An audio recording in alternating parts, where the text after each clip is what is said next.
Yun Che memperhatikannya dengan tatapan tenang yang menyembunyikan kepuasan rahasia. Sikap santai itu membuat Feng Yue tertawa penuh celaan. Pria itu meyakini Yun Che hanya seorang pemuda gegabah yang tidak sadar diri. Sebagai praktisi yang berada di tingkat ketiga alam mendalam sejati, Feng Yue merasa sangat di atas angin dibandingkan Yun Che yang baru berada di tingkat terikat alam mendalam Naschen. Tanpa ragu, Feng Yue makin gencar memprovokasi Yun Che agar menerima tantangan fakta 3 langkah yang ditawarkannya. Jauh di sebuah pavilion sederhana, Qin Wuyu menyaksikan interaksi tersebut sambil menikmati teh. Ketika mendengar syarat kesepakatan yang diajukan Feng Yue, raut wajahnya langsung berubah serius. Ia segera meminta Si Kongdu, seorang murid berpengalaman di sampingnya, untuk menyegera pergi dan menghentikan Yun Che sebelum pemuda itu mengambil keputusan konyol. Si Kongdu mengangguk patuh lalu bergegas menerobos kerumunan orang yang sedang berkumpul di lapangan penilaian. Suasana di area tersebut memang sedang tegang. Insiden terlukanya Yun Xiaofan oleh Feng Yue telah memancing perhatian banyak orang. Bagi para calon murid, perbedaan tingkat kekuatan antara Yun Che dan Feng Yue sangatlah jauh. Menerima 3 pukulan tanpa boleh bergeming adalah hal yang mustahil bagi seseorang di tingkat Naschen. Sebagian besar murid istana luar yang menonton justru merasa senang dan bersiap melihat Yun Che dipermalukan. Mereka paham betul bahwa Feng Yue memiliki kemampuan bertahan yang sangat tangguh di tingkatannya. Tepat saat Yun Che hendak membuka mulut untuk memberikan jawaban, sebuah suara tegas bergema memotong suasana. Si Kongdu muncul dan secara terbuka membongkar kelakuan buruk Feng Yue yang dinilainya telah mencemarkan nama baik istana mendalam Bluewin. Kehadiran Si Kongdu seketika membungkam Feng Yue. Meski wajahnya memerah menahan malu dan amarah, Feng Yue tidak berani membantah. Kehadiran seorang murid istana dalam yang menduduki peringkat ke-39 dalam daftar mendalam surgawi tentu saja menyedot perhatian seluruh lapangan. Si Kongdu kemudian berjalan mendekati Yun Che dan memperingatkannya secara langsung. Ia menjelaskan bahwa Feng Yue berasal dari Villa Earth Solid di Padang Pasir Barat, sebuah klan yang terkenal dengan seni pertahanan mendalam yang sangat kokoh. Walaupun kekuatan serangnya biasa saja, pertahanan Feng Yue sangat sulit ditembus oleh praktisi setingkat, apalagi oleh seseorang di tingkat Naschen. Mendengar penjelasan itu, kerumunan mulai menyadari niat jahat di balik tawaran Feng Yue. Yun Che menyambut peringatan itu dengan senyuman dan mengucapkan terima kasih. Dari nama dan sikap ramah yang ditunjukkan, Yun Che menduga bahwa Si Kongdu adalah putra dari Si Kong Han dari Istana Bulan Baru. Dugaannya ternyata benar. Si Kongdu mengonfirmasi hal tersebut dan menyampaikan bahwa Qin Wuyu memang memuji kecerdasan serta ketelitian Yun Che. Selanjutnya, Si Kongdu meminta instruktur Qi untuk menindak Feng Yue yang telah sengaja melukai murid lain serta menjebak calon peserta tes. Namun, instruktur Qi berusaha membela Feng Yue dengan alasan bahwa insiden tersebut hanyalah ketidaksengajaan dalam mengukur kekuatan lawan. Ia juga menyatakan bahwa kesepakatan 3 langkah adalah hal yang didasari kerelaan kedua pihak, sehingga tidak ada aturan yang dilanggar. Feng Yue yang merasa mendapat angin segar langsung menyetujui pernyataan sang instruktur dan berakting seolah-olah dirinya adalah korban salah paham. Di luar dugaan Si Kongdu, Yun Che justru menegaskan keinginannya untuk tetap menerima tantangan tersebut. Ia tidak ingin dianggap sebagai penakut yang melarikan diri dari tantangan. Si Kongdu kembali memperingatkan dengan nada kesal, menegaskan betapa mustahilnya menembus pertahanan Feng Yue. Namun, Yun Che tetap pada pendiriannya. Ia bahkan berseloroh ingin melihat Feng Yue berjalan dengan tangannya jika nanti kalah. Melihat keras kepalanya Yun Che, Si Kongdu akhirnya menyerah dan memilih mengawasi dari samping, bersiap untuk membantu jika situasi memburuk. Para penonton di sekitar lapangan mulai berbisik-bisik, menganggap Yun Che sangat sombong dan bodoh karena menolak bantuan dari murid istana dalam. Sementara itu, Feng Yue berdiri dengan penuh percaya diri tanpa mempersiapkan posisi khusus, menyerukan agar Yun Che segera menyerang. Yun Che melangkah maju dan mulai mengaktifkan Evil Soul. Seketika, energi mendalam di dalam tubuhnya melonjak drastis bagaikan naga yang terbangun dari tidurnya. Perubahan aura yang begitu pekat dan liar ini membuat raut wajah Si Kongdu, instruktur Qi, dan Feng Yue berubah drastis. Mereka tidak menyangka energi sekuat itu bisa terpancar dari seseorang di tingkat Naschen. Tanpa membuang waktu, Yun Che menerjang maju meninggalkan bayangan di belakangnya. Pukulan perdananya mengarah lurus ke dada Feng Yue. Menghadapi tekanan angin yang kuat, Feng Yue terkejut dan buru-buru memanggil penghalang bumi mendalam berwarna kuning muda untuk melindungi dirinya. Benturan keras terdengar saat tinju Yunce mengenai penghalang tersebut, menciptakan getaran yang meruntuhkan tanah di sekitarnya. Penghalang pertahanan Feng Yue retak parah di berbagai sisi dan hampir hancur berkeping-keping sebelum tenaga Yunce akhirnya habis. Feng Yue berdiri terpaku, tidak percaya bahwa serangan tunggal dari tingkat Naschen mampu merusak pertahanannya sedemikian rupa. Yunce dengan santai menarik tangannya dan berseloroh bahwa serangan tadi barulah menggunakan setengah dari kekuatan penuhnya. Feng Yue mencoba tertawa meremehkan, menganggap ucapan Yunce hanya gertakan belaka. Untuk serangan kedua, Yunce mengendalikan api merah di sekujur tubuhnya, memicu darah Phoenix yang mengalir di dalam dirinya.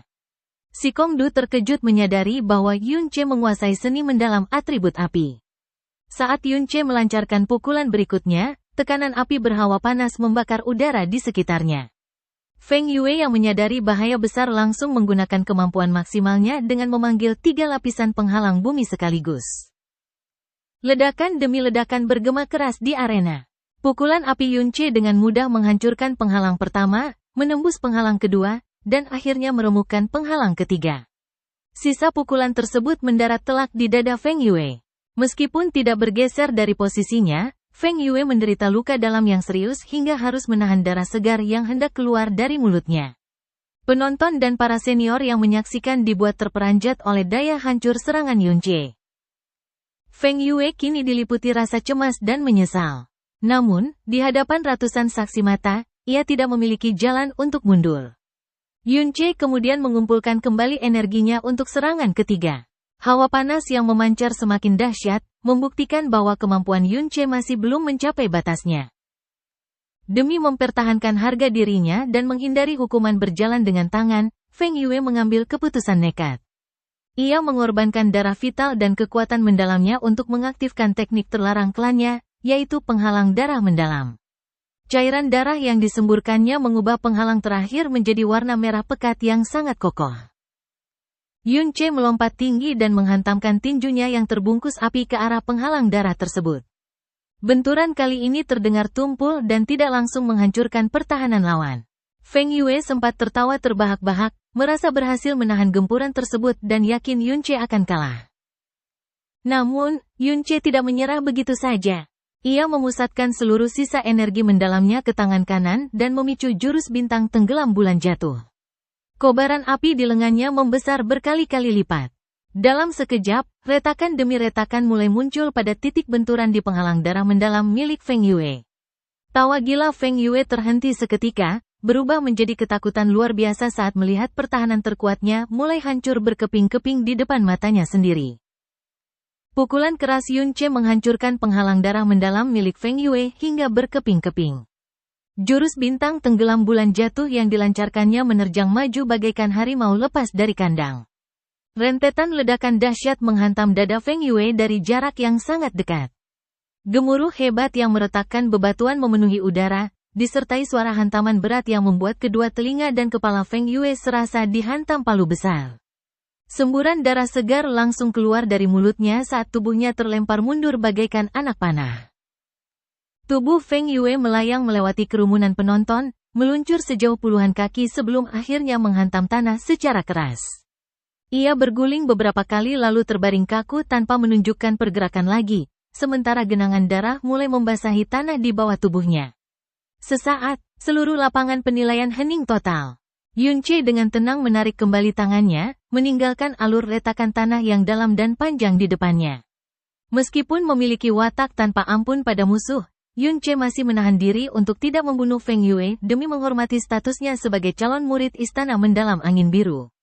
Meski begitu, luka dalam yang parah serta akibat dari penggunaan teknik terlarang akan membuat Feng Yue terbaring di tempat tidur selama berbulan-bulan dan kehilangan kekuatan mendalamnya. Para penonton tertegun menyaksikan Feng Yue yang kritis terlempar jauh. Mereka memandang Yunce dengan tatapan tidak percaya seolah sedang melihat sosok monster. Feng Yue yang memusatkan seluruh energi pada pertahanan mutlak dan mengorbankan vitalitasnya tetap berhasil dikalahkan secara telak hanya dalam 3 gerakan. Fakta bahwa seorang praktisi di tingkat ke-10 alam mendalam Naschen mampu menjatuhkan praktisi tingkat ketiga alam mendalam sejati benar-benar merobohkan batasan pemahaman mereka.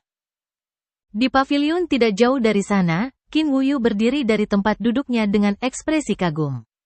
Pria parubaya berjanggut yang mengenakan jubah hijau di sampingnya ikut melangkah mendekat. Pria tersebut menatap Yunche dengan penuh pujian dan mengakui bakat luar biasa pemuda itu. Qin Wuyu pun bergumam pelan bahwa pemuda ini adalah sosok yang dipilih langsung oleh Putri Chang Yue. Di atas panggung, Yunche menjadi pusat perhatian semua orang. Para murid baru yang tertekan oleh kesombongan Feng Yue sebelumnya kini menatap Yunche dengan rasa kagum yang mendalam. Yun Xiaofan, yang tubuhnya masih kesakitan akibat luka serangan Feng Yue, tersenyum bangga memandang Yunche. Sementara itu, si Kongdu akhirnya memahami alasan Qin Wuyu begitu menaruh perhatian besar pada pemuda tersebut. Yunche kemudian mengalihkan pandangannya menuju Aoyan. Begitu menyadari tatapan dingin itu, wajah Aoyan memucat seketika dan ia secara refleks melangkah mundur dengan tubuh gemetar. Yunche hanya tersenyum sinis lalu berbalik menatap instruktur Qi. Dengan nada santai, Yunche menagih kemenangan dari fakta 3 langkah yang telah disepakati, yang mewajibkan Feng Yue untuk berjalan mundur setiap kali bertemu dengannya. Instruktur Qi yang merasa tersudut mencoba menuduh Yunche bertindak kejam. Namun, Yunche dengan cerdas membalikkan argumen tersebut, mempertanyakan ketidakadilan sang instruktur yang diam saja saat Feng Yue melukai Yun Xiaofan sebelumnya. Balasan menohok itu membuat instruktur Qi bungkam dengan wajah memerah menahan malu. Si Kongdu melangkah maju untuk menuntaskan masalah tersebut dan mengonfirmasi bahwa Yunche telah resmi lulus penilaian serta berhak langsung melangkah ke Istana Tengah. Pengumuman itu disambut sorakan gembira sekaligus rasa iri dari para murid lainnya. Namun, suasana mendadak gempar ketika seorang pria berbadan tegap menerobos kerumunan sambil membawa Murong Ye yang wajahnya masih bengkak.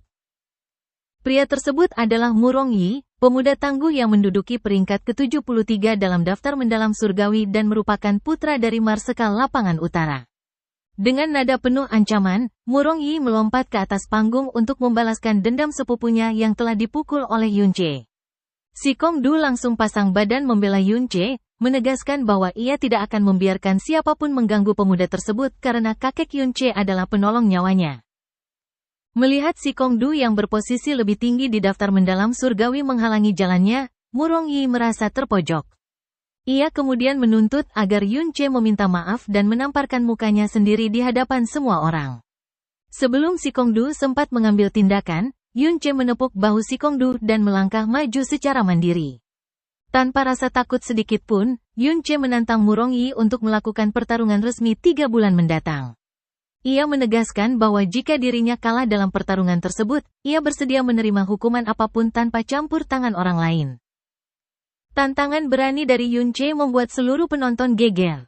Mereka menganggap Yunche sudah gila karena menantang seorang murid istana dalam dengan tingkat kekuatan yang jauh melampauinya.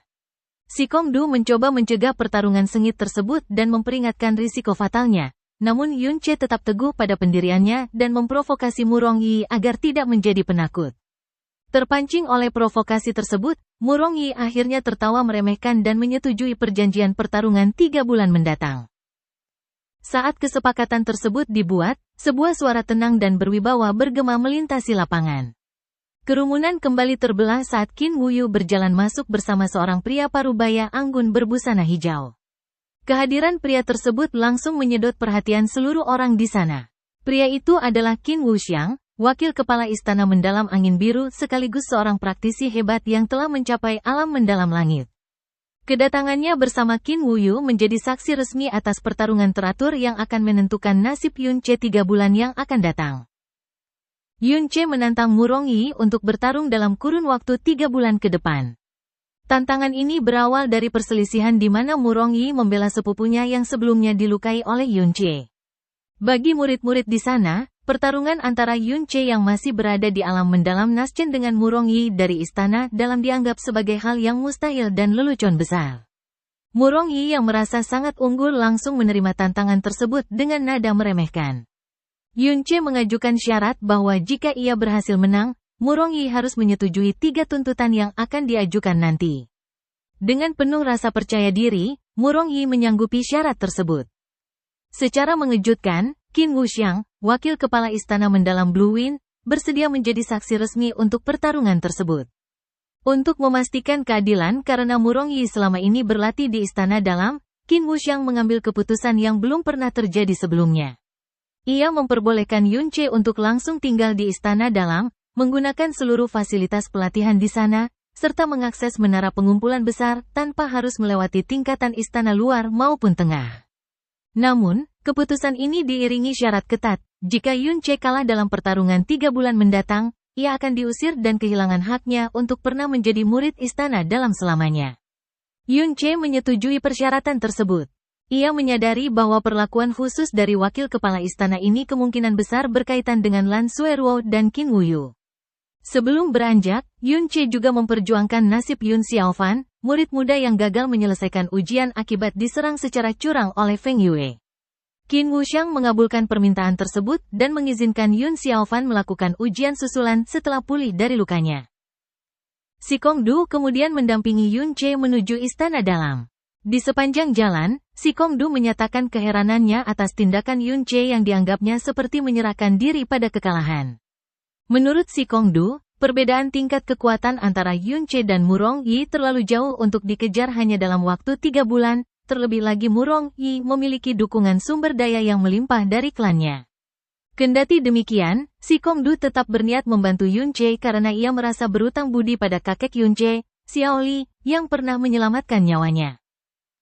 Setibanya di gerbang istana dalam, perjalanan mereka sempat tertahan oleh formasi pelindung berwarna ungu. Penatua Su yang menjaga pintu masuk memeriksa identitas Yunche dan memberikannya izin masuk berupa tanda khusus yang berlaku selama 3 bulan.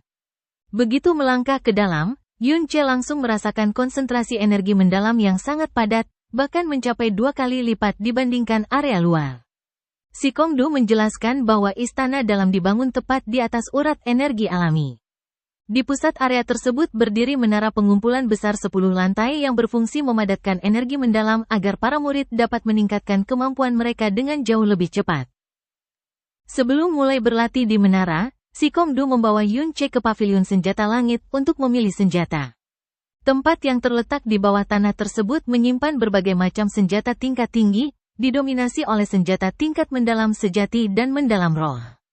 Karena sebelumnya Yunche lebih sering mengandalkan mutiara racun langit dan tidak terbiasa menggunakan senjata tertentu, si Kongdu menyarankannya untuk memilih pedang. Pedang dianggap sebagai senjata yang paling seimbang, mudah dipelajari, serta memiliki fleksibilitas tinggi dalam menyerang maupun bertahan. Yunche menyetujui saran tersebut. Ketika mengamati ratusan pedang yang tersaji di pavilion, Yunche merasa kurang tertarik karena belum ada yang menandingi kualitas pedang jiwa harimau milik sekte cabang Xiao yang pernah digunakannya. Namun, pandangannya terhenti pada sebuah pedang raksasa yang tergeletak berdebu di bawah rak. Pedang tersebut berukuran sangat lebar, polos tanpa hiasan, dan tidak memancarkan aura luar biasa. Si Kongdu menjelaskan bahwa senjata itu bernama Pedang Tuan, satu-satunya senjata tingkat mendalam bumi yang tersisa di pavilion. Pedang berat ini dahulunya digunakan oleh seorang prajurit legendaris untuk memenangkan banyak pertempuran. Namun, tidak ada murid yang bersedia menggunakannya karena bobotnya yang sangat berat. Pedang berat dinilai lambat, tidak fleksibel, sangat menguras energi mendalam, dan tidak cocok dengan sebagian besar teknik pedang standar yang diajarkan di istana.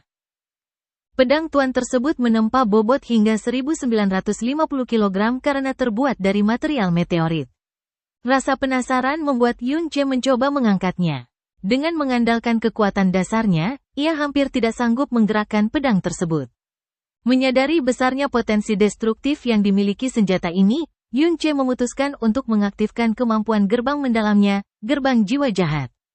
Seketika itu juga, gelombang energi mendalam dalam tubuhnya melonjak tajam. Dengan pengerahan seluruh kekuatannya, Yunche berhasil mengangkat pedang Tuan hingga berdiri sejajar di depan tubuhnya, sebelum akhirnya pedang berat itu menghantam lantai dengan suara dentuman keras yang menggetarkan ruangan. Meskipun terengah-engah dan mandi keringat, Yunche merasa sangat yakin dan mantap untuk memilih pedang Tuan sebagai senjatanya. Si Kongdu memandang Yunche dengan pandangan tak percaya. Menurutnya, keputusan Yunche untuk memilih pedang kolosal Tuan adalah sebuah tindakan yang melanggar akal sehat. Meskipun senjata tersebut berada di tingkatan tertinggi di paviliun senjata langit, bobotnya yang luar biasa membuat pedang itu sama sekali tidak praktis digunakan oleh seorang praktisi mendalam. Si Kongdu telah mengingatkan bahwa mengendalikan pedang berat ratusan kali lebih sulit daripada pedang biasa dan istana mendalam Blue Wind tidak memiliki teknik maupun pengajar khusus untuk senjata semacam itu. Namun, Yunche tetap pada pendiriannya. Ia merasa pedang tersebut adalah pilihan yang paling tepat baginya dan meyakini bahwa seiring bertambahnya kekuatan, ia akan mampu menguasainya secara mandiri. Tanpa membuang waktu lebih lama, Yunche memasukkan pedang raksasa itu ke dalam mutiara racun langit dan meminta untuk melanjutkan perjalanan. Tujuan mereka selanjutnya adalah aula mendalam tertinggi, tempat penyimpanan berbagai seni dan teknik mendalam yang telah dikumpulkan selama ribuan tahun. Sebagai murid yang baru mendapat hak istimewa istana dalam, Yunche diizinkan mengakses lantai 3.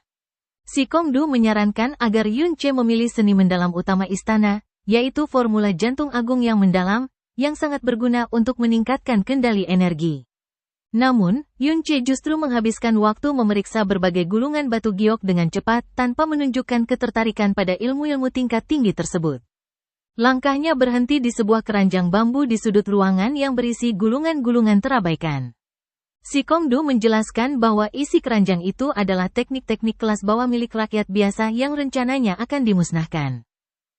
Di luar dugaan si Kongdu, Yunche justru memilih 2 gulungan dari keranjang tersebut, yakni jurus tinju api dan telapak awan api. Si Kongdu tidak mampu menahan rasa herannya dan mengkritik pilihan itu secara tajam. Teknik-teknik dasar tersebut dinilai sangat lemah dan bisa didapatkan dengan mudah di mana saja.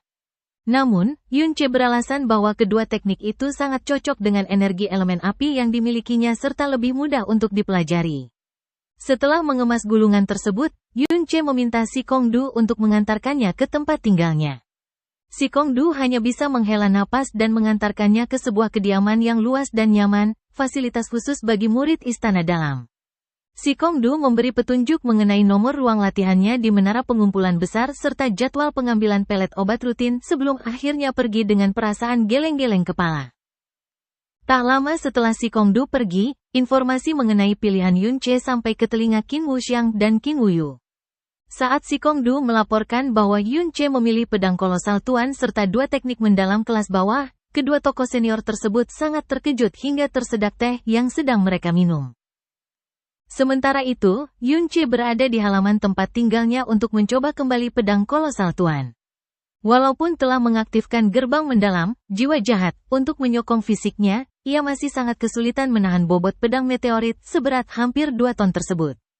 Dalam kesendiriannya, suara Jasmine bergema di dalam pikiran Yunche, mempertanyakan alasan sebenarnya di balik pemilihan senjata yang terbilang ekstrim tersebut.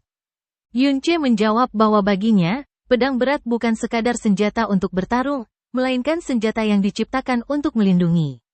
Ia menyadari bahwa pedang ringan memang lincah dan sempurna untuk duel 1 lawan 1, tetapi pedang berat memiliki daya hancur dan pertahanan mutlak yang mampu melindungi orang-orang terkasih dari ancaman besar. Pengalaman pahit di masa lalu mengajarkannya bahwa ia harus menjadi sangat kuat agar tidak lagi kehilangan siapapun. Penjelasan Yunche menyentuh kenangan lama Jasmine tentang almarhum kakak laki-lakinya. Kakaknya dahulu juga meninggalkan pedang ringan dan beralih menggunakan pedang berat demi melindungi keluarga dan tanah airnya. Kakak Jasmine bahkan mempertaruhkan nyawa untuk menguasai kitab terlarang demi mengimbangi penggunaan senjata berat tersebut di medan perang. Melihat kesamaan sikap dan niat antara Yunche dan sang kakak, emosi Jasmine terguncang. Ia melihat bayangan sosok kakaknya dalam diri Yunche, terutama saat Yunche mengungkapkan alasannya dengan penuh keyakinan. Jasmine kemudian memutuskan untuk mengajarkan sebuah seni mendalam kuno bernama Jalan Agung Buddha kepada Yunche. Seni ini merupakan seni mendalam tingkat dewa yang berasal dari dewa kemarahan pada era primordial. Berbeda dengan teknik mendalam biasa yang berfokus pada pembuluh energi, Jalan Agung Buddha memperkuat struktur fisik penggunanya secara langsung, mulai dari darah, otot, tulang, hingga kulit. Jasmine menjelaskan bahwa teknik ini sangat berbahaya dan telah menyebabkan banyak ahli tewas terdistorsi karena tubuh manusia biasa tidak sanggup menahan kekuatan dewa. Namun, sama seperti kakaknya yang memiliki warisan dewa bintang Sirius, Yunche memiliki urat mendalam dewa jahat yang memungkinkannya untuk menampung kekuatan tersebut hingga tahap ke-6. Jasmine membeberkan bahwa dengan menguasai tahap pertama dari Jalan Agung Buddha saja, kekuatan fisik dasar pada lengan Yunche akan meningkat drastis hingga 1.500 kg tanpa perlu mengandalkan energi mendalam. Jika berhasil mencapai tahap kedua, kekuatan lengannya akan bertambah 4.000 kg, sehingga mengayunkan pedang kolosal tuan yang beratnya hampir 2 ton itu akan terasa seringan mengayunkan pedang biasa. Penjelasan tersebut membuat Yunche terperangah. Pengetahuan baru ini memberinya titik terang dan keyakinan baru untuk menguasai senjata raksasa tersebut demi menghadapi tantangan besar yang menantinya dalam 3 bulan ke depan. Gema terkejut Yunche membumbung saat mendengar penjelasan Jasmine mengenai Jalan Agung Buddha.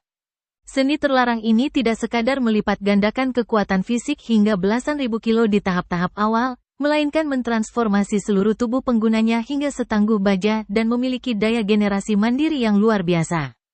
Pada tahap ke-7, bahkan organ yang rusak atau anggota tubuh yang cacat dapat pulih dengan sendirinya. Jasmine menekankan bahwa teknik ini adalah pasangan sempurna bagi vena mendalam dewa jahat dan tubuh fisik dewa kemarahan. Yunche menyanggupi bimbingan tersebut tanpa keraguan sedikit pun, siap menempa kondisinya sebelum memulai latihan berat di menara pengumpulan mendalam esok harinya. Keesokan paginya, kabar mengenai tantangan Yunche terhadap Murong Yi dalam kurun waktu 3 bulan telah menyebar luas di seluruh istana mendalam angin biru. Nada ejekan dan cemoohan menjadi bahan perbincangan hangat di antara para murid, terlebih setelah beredar rumor bahwa Yunche memilih pedang kolosal overload yang terabaikan serta 2 teknik mendalam yang dianggap paling lemah, yaitu tinju api dan fire cloud palm. Statusnya sebagai murid baru dengan ranah Naschen Profon yang berani menantang elit peringkat 9 True Profon Realm membuatnya dicap sebagai lelucon terbesar di istana tersebut. Yunche terbangun dari tidur nyenyaknya di kediaman istana dalam oleh ketukan pintu. Sosok yang datang bukanlah Si Kongdu, melainkan Lan Sueruo yang hadir mengenakan pakaian biru cerah dengan senyum lembutnya. Kedatangannya bertujuan untuk memberikan selamat sekaligus menyerahkan sound transmission Jade beserta puluhan jimat transmisi suara agar Yunche mudah menghubunginya dan instruktur Qin Wuyu jika terjadi keadaan darurat. Yunche sempat menggoda Lan Sueruo mengenai rasa canggung tidur sendirian setelah 10 hari perjalanan mereka bersama, membuat rona merah hinggap di wajah gadis itu. Namun, di balik senyumnya, Yunche menangkap raut cemas dan gelisah dari Lan Sueruo. Saat ditanya, Lan Sueruo bergeming ragu dan hanya beralasan ingin mencari dokter untuk mengobati ayahnya yang sedang sakit akibat kelelahan, lalu bergegas pergi sembari menolak bantuan pengobatan dari Yunche secara halus. Yunche hanya bisa memandangi kepergiannya dengan sejuta tanda tanya di dalam hati, bertekad menunggu hingga Lan Sueruo secara sukarela mau membagikan beban hidupnya. Selepas kepergian Lan Sueruo, Yunche melangkah menuju menara pengumpulan mendalam yang berada di pusat istana dalam. Udara di dalam menara terasa sangat padat oleh energi mendalam yang bersumber dari urat mendalam alami di bawah tanah. Sebelum menaiki tangga menuju ruang latihannya di lantai 10, perhatian Yunche teralih pada dinding batu yang mengukir 100 nama murid terkuat dalam peringkat surgawi mendalam. Mata Yunche menyusuri deretan nama tersebut dari bawah ke atas. Murong Yi berada di peringkat ke-70, sedangkan Si Kongdu menduduki peringkat ke-33.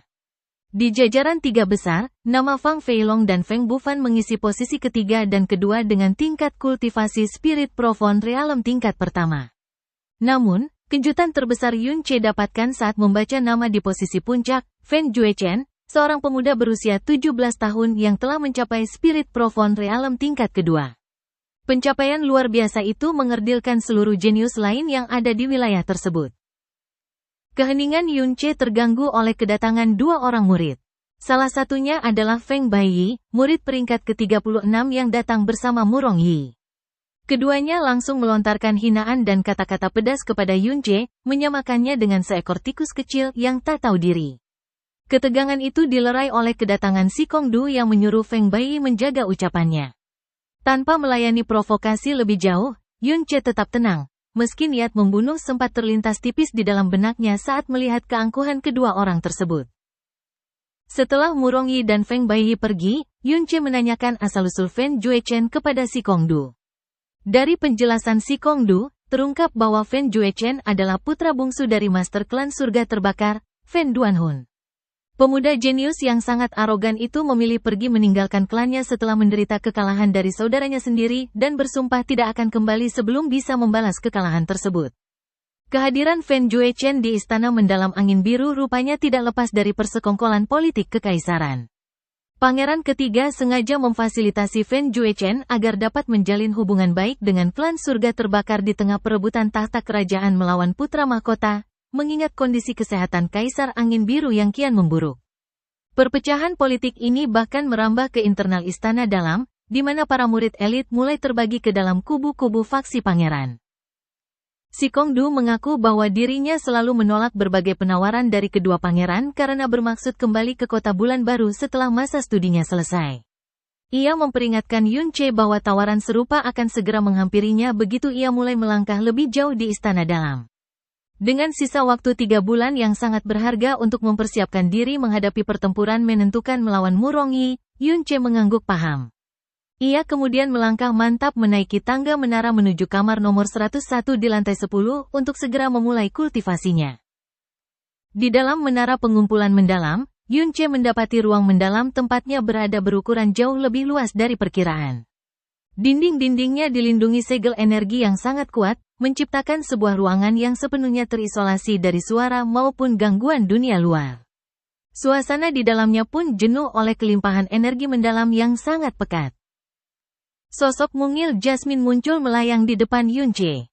Dengan tatapan dingin namun anggun, Jasmine memuji ketenangan tempat tersebut. Ia kemudian mengingatkan Yunche mengenai pertarungannya melawan Murongi yang tinggal 3 bulan lagi. Jika hanya mengandalkan 54 pintu masuk mendalam dan api Phoenix, Yunche mungkin hanya memiliki peluang tipis untuk menang. Namun, jika ia mampu menguasai tahap pertama dari seni ilahi, Jalan Agung Buddha, ia tidak hanya akan menang, melainkan sanggup melakukan lompatan kekuatan yang menghancurkan musuhnya secara mutlak. Meski demikian, seni terlarang ini terkenal sangat rumit. Bahkan mendiang kakak Jasmine yang jenius butuh waktu 33 hari hanya untuk memahami dasar-dasarnya. Jasmine lalu menempelkan jemarinya ke dahi Yunche untuk menanamkan rumus mendalam tahap pertama seni tersebut ke dalam pikirannya. Saat mencoba mencerna rumus tersebut, Yunche mendapati dirinya terjebak dalam kondisi yang membingungkan. Rumus itu terasa begitu nyata di pikirannya, namun bagaikan kabut yang tak tersentuh setiap kali ia mencoba menangkap maknanya. Kesadarannya tenggelam kian dalam ke dalam lautan jiwanya hingga suara tua bergaung di benaknya, mempertanyakan kesiapan serta pemahamannya mengenai makna, Jalan Agung, dan Buddha. Yunche menjawab bahwa ia menginginkan kekuatan untuk melindungi hal-hal yang ia cintai. Ia menjelaskan pemahamannya bahwa Jalan Agung adalah hukum alam yang mengatur seluruh kehidupan, sedangkan Buddha adalah lambang kebaikan dan pengampunan. Suara tua itu kemudian membawa Yunche melintasi ingatan dari kehidupan masa lalunya. Yunche diperlihatkan saat ia masih bayi yang dibuang lalu ditemukan oleh gurunya di benua Azure Cloud, momen ketika ia diusir dari klan Xiao di kota Cloud Floating sambil menahan cemoohan, kenangan menyakitkan saat menyaksikan kematian sulingnya, gadis yang paling dicintainya, hingga momen ketika ia terdesak dan melompat ke jurang maut. Suara misterius itu mempertanyakan apakah semua tragedi dan perjalanan hidupnya tersebut semata-mata adalah takdir yang diatur oleh Jalan Agung. Pertanyaan-pertanyaan tersebut sempat melemparkan jiwa Yunche ke dalam pusaran kekacauan. Namun, setelah kesadarannya kembali tenang, Yunche justru tertawa lega. Ia menyadari sebuah kebenaran baru, tidak ada yang namanya Jalan Agung di luar dirinya. Dirinya lah yang menjadi pusat dari Jalan Agung itu sendiri. Seluruh elemen alam, orang-orang yang ia temui, cinta, dan penderitaannya ada karena keberadaannya. Tanpa dirinya, hukum alam tidak memiliki arti baginya. Ia adalah penguasa atas jalannya sendiri, dan Buddha ada di dalam hatinya untuk diciptakan atau dihancurkan sesuai kehendaknya. Suara tua itu tertawa puas atas pencerahan Yunche yang begitu cepat. Begitu Yunche terbangun dari kondisi bertapanya, cahaya perak redup terpancar dari tubuhnya dan miniatur pagoda perak meresap ke dalam kepalanya. Jasmine tertegun mendapati Yunche hanya membutuhkan waktu 3 hari untuk melampaui ambang batas pemahaman tersebut, jauh lebih cepat dibandingkan kakaknya. Tanpa membuang waktu, Yunche yang telah mengisi perutnya segera melanjutkan pelatihan ke tahap pemurnian fisik. Selama 20 hari berikutnya, Yunche mengurung diri sepenuhnya di dalam ruang mendalam tanpa keluar sedikit pun. Pori-pori dan pintu masuk mendalamnya terbuka lebar, menyerap vitalitas murni dunia untuk merombak ulang daging, tulang, organ, dan darahnya. Proses ini tidak hanya menempa ketahanan fisiknya hingga setangguh baja, tetapi juga mengubah penampilan luarnya menjadi sangat halus, putih, dan menawan seperti bayi, dengan mata yang bening bagaikan permata. Pada hari ke-23, denyut nadi mendalam Yunche mengalami pergolakan hebat. Warna merah tua pada pembuluh darahnya memancar berkilauan bagaikan kristal. Dengan bantuan esensi 3 tetes darah Phoenix yang membakar di dalam tubuhnya, energi mendalam Yunche bersirkulasi puluhan kali hingga akhirnya meledak dan membesar. Dalam sekejap, Yunche berhasil menembus batasan ranahnya, melonjak dari Naschen Profound Realm menuju tingkat pertama True Profound Realm. Untuk membuktikan ketangguhan fisiknya, Yunche mengambil sebuah belati tajam dan mencobanya ke telapak tangannya sendiri. Tusukan keras yang biasanya sanggup menembus tangannya kini hanya meninggalkan bekas garis putih tanpa menggores kulitnya sedikit pun. Jasmine mengangguk puas dan menyarankan Yunche untuk menyudahi latihan intensifnya sejenak agar tubuhnya dapat beradaptasi dengan kekuatan baru tersebut. Yunche yang kehabisan bahan makanan, akhirnya melangkah keluar dari ruang mendalam di lantai 10. Saat ia berjalan menuruni tangga dan melangkah keluar dari pintu menara pengumpulan mendalam, seorang pemuda berpakaian hitam berjalan melewatinya. Pemuda itu memiliki tinggi dan usia yang sebalik dengan Yunche, dengan alis tebal menyerupai pedang dan tatapan mata yang dingin sehening telaga. Keangkuhan pemuda itu tidak ditunjukkan lewat tingkah laku yang dibuat-buat, melainkan telah mendarah daging di dalam tulangnya. Ia berjalan melewati Yunche tanpa menoleh sedikit pun, seolah-olah Yunche tidak kasat mata. Yunche berhenti melangkah dan menatap punggung pemuda tersebut. Merasakan aura energi mendalam yang begitu menekan serta hawa panas elemen api yang tersirat dari tubuh pemuda itu, Yunche langsung menyadari siapa sosok tersebut. Dia adalah Fen Juechen, putra dari Master Klan Surga Terbakar sekaligus pemegang peringkat pertama dalam peringkat surgawi mendalam. Mengingat perkataan si Kongdu sebelumnya, Yunche membatin bahwa sifat angkuh yang dimiliki Fen Juechen memang sama sekali tidak berlebihan. Sikap meremehkan dan cemoohan langsung menyambut kehadiran Yunche saat ia melintasi area istana luar. Sebagai sosok yang dianggap sebagai badut terbesar dalam sejarah istana mendalam angin biru karena berani menantang Murong Yi, Yunche memilih untuk mengabaikan semua omong kosong tersebut. Langkah kakinya membawa dirinya menuju area budidaya istana luar, tempat di mana sosok bertubuh raksasa milik Xia Yuanba langsung mencuri perhatiannya. Pertemuan tersebut dipenuhi kegembiraan dari Xia Yuanba yang tidak menyangka dapat bertemu dengan kakak iparnya. Yuanba dengan bangga memamerkan jatah obat dan pelet kultivasi yang baru saja diterimanya dari pihak istana. Namun, saat Yunche dengan santai menepuk lengan Yuanba, pemuda bertubuh besar itu mendadak meringis kesakitan. Tanggap yang tidak biasa ini memicu kecurigaan Yunche. Begitu ia menarik lengan baju Yuanba, terlihat jelas memar hijau kebiruan yang parah serta sendi bahu yang sempat terkilir.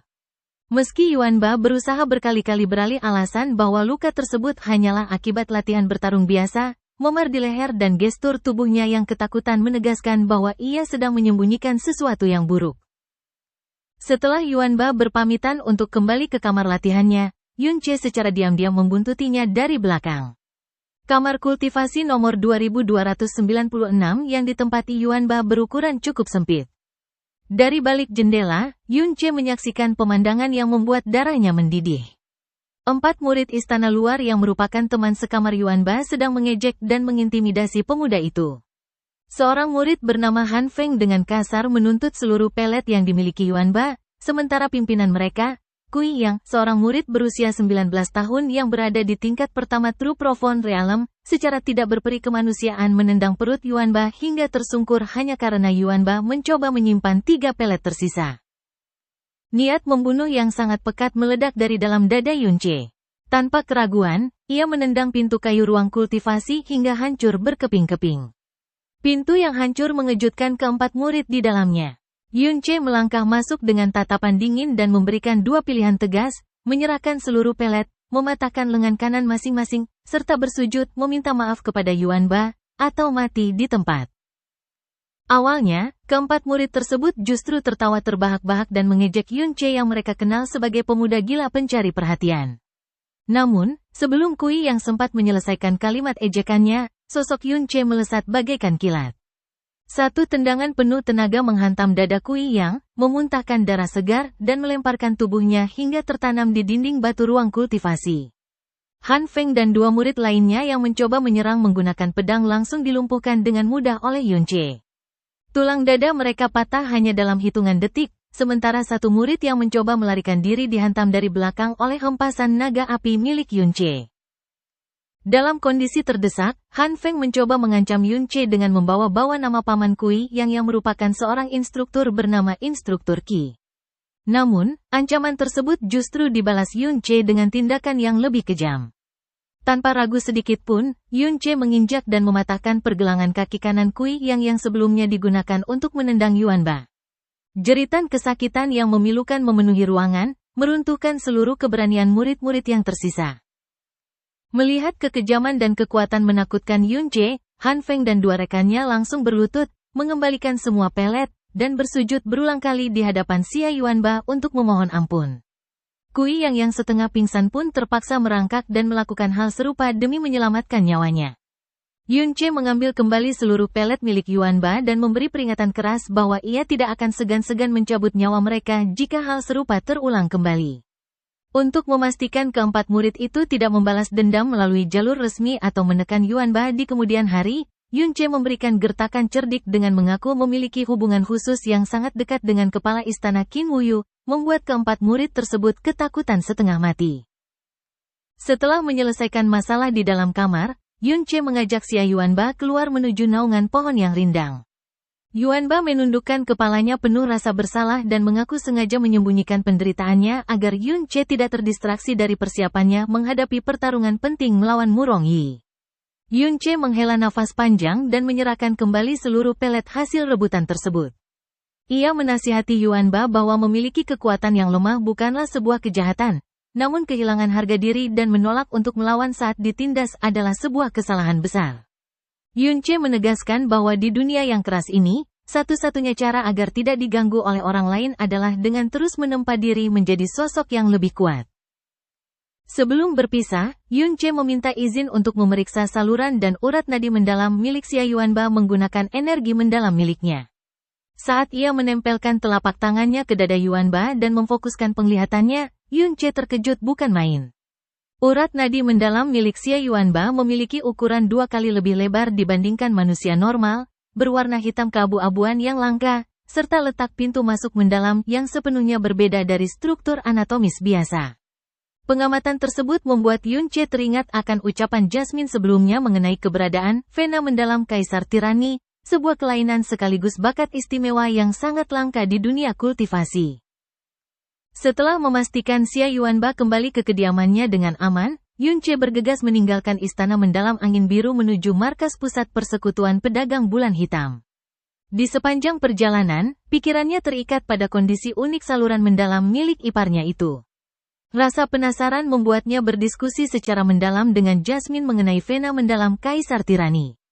Jasmine menegaskan bahwa bakat tersebut sangatlah langka di seluruh benua langit yang hebat, namun akan menjadi beban tak berguna jika penggunanya tidak memiliki ambisi liar, tekad seorang tiran, dan hasrat membara untuk menguasai dunia.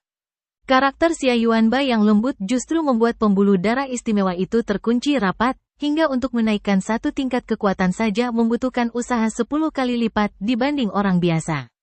Yunche terhenyak membayangkan potensi tersembunyi yang dikatakan Jasmine, di mana awakening dari saluran mendalam tersebut sanggup memicu lonjakan kekuatan secara instan hingga melampaui batas alam Kaisar mendalam hanya dalam waktu 1 malam. Setibanya di markas pusat persekutuan pedagang bulan hitam yang berdiri megah di pusat kota kekaisaran, Yunche langsung disambut oleh pelayanan yang sangat teratur. Bangunan megah yang dihiasi simbol bulan sabit hitam itu memancarkan kemewahan di setiap sudutnya. Yunche segera dipandu menuju lantai 3 yang dikelilingi berbagai formasi pelindung untuk menjaga keberadaan barang-barang berharga. Di sana, Yunche menyelesaikan transaksi 3 buah kristal cian mendalam dengan menyerahkan 9 koin ungu. Saat transaksi selesai, tajamnya penciuman serta pemahaman Yunche berhasil mendeteksi aura panas yang tersimpan di dalam sebuah kotak batu giok yang terkunci rapat. Ia dengan tepat menebak bahwa isi kotak tersebut adalah kristal darah iblis yang sangat langka. Penatua Qiao yang bertugas terkejut melihat seorang pemuda mampu mengenali barang bernilai tinggi itu hanya dari sisa aura yang terpancar luar. Yunche tidak ragu mengeluarkan 600 koin ungu untuk membelinya. Keberadaan kristal tersebut sangat berguna untuk meningkatkan pemurnian elemen api Phoenix di dalam tubuhnya, sekaligus berfungsi sebagai penawar racun es yang sangat ampuh. Ketika Yunche melangkah menuju tangga untuk keluar, ia berpapasan dengan seorang wanita bergaun putih yang baru saja tiba di lantai 3.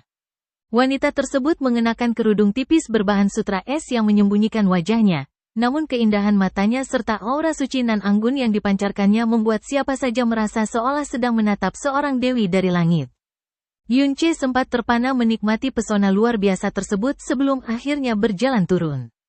Jasmine mendadak memperingatkan Yunche bahwa wanita bergaun putih itu bukanlah sosok sembarangan, melainkan seorang praktisi tingkat puncak Sky Profound Realm yang tinggal setengah langkah lagi menuju Emperor Profound Realm, salah satu dari 10 ahli terkuat di seluruh Kekaisaran Angin Biru. Keyakinan Yunche mengenai keahlian medismu membuatnya bertaruh dengan Jasmine bahwa sang dewi bergaun putih akan segera mencarinya. Dugaan itu terbukti benar. Tak lama setelah Yunche berjalan di area luar Merchant Guild, sebuah hembusan angin dingin berhembus dan sosok wanita bergaun putih itu sudah berdiri menghadangnya. Dengan suara yang sejuk namun menusuk hingga ke sumsum tulang, wanita itu menawar untuk membeli kristal darah iblis dengan harga 2 kali lipat. Yunche menolak tawaran tersebut secara halus dan dengan tenang menjelaskan bahwa kristal panas itu tidak akan mampu menyembuhkan racun es yang saat ini menggerogoti tubuh sang dewi. Ketenangan Yunche di hadapan aura tekanan yang luar biasa membuat wanita bergaun putih itu terkejut. Yunche kemudian membeberkan secara terperinci bahwa sang dewi telah terinfeksi oleh poison of origin dari seekor binatang mendalam elemen es yang dibunuhnya beberapa hari lalu. Karena ketidakpahamannya mengenai racun dasar binatang tingkat tinggi, sang dewi membiarkan racun itu mengendap hingga kini membatasi kekuatannya hanya tinggal sepertiga. Yunche juga memperingatkan bahwa mengonsumsi kristal darah iblis secara sembarangan justru dapat merusak pembuluh darah mendalamnya secara permanen karena adanya benturan antara elemen es dari seni kultivasinya dengan kekuatan api liar di dalam kristal. Kemampuan analisis Yunche yang sangat akurat serta keberaniannya memperkenalkan diri sebagai seorang dokter jenius berhasil menarik minat sang dewi. Saat Yunche berpura-pura hendak pergi meninggalkan lokasi, wanita tersebut akhirnya memanggilnya kembali dan menanyakan cara penyembuhan yang efektif. Yunche menjelaskan bahwa ia membutuhkan waktu 10 hari untuk membuang seluruh racun tersebut tanpa efek samping. Ia lalu mengundang sang dewi untuk mendatangi kediamannya di kamar nomor 101 area murid istana dalam pada saat senja tiba. Tanpa memberikan jawaban pasti, wanita bergaun putih itu mendadak melesat ke angkasa dan menghilang dalam sekejap mata, meninggalkan Yunche yang hanya bisa menggelengkan kepala melihat tingkah sang dewi. Yunche kemudian melanjutkan perjalanannya kembali ke istana dalam. Begitu sampai di kediamannya dan membuka pintu kamar bambunya, Yunche seketika membeku di tempat. Di dekat jendela kamarnya, sosok wanita bergaun putih yang seperti impian itu sudah berdiri menunggunya dengan tenang. Baiklah, sampai di sini dulu alur cerita kali ini ya.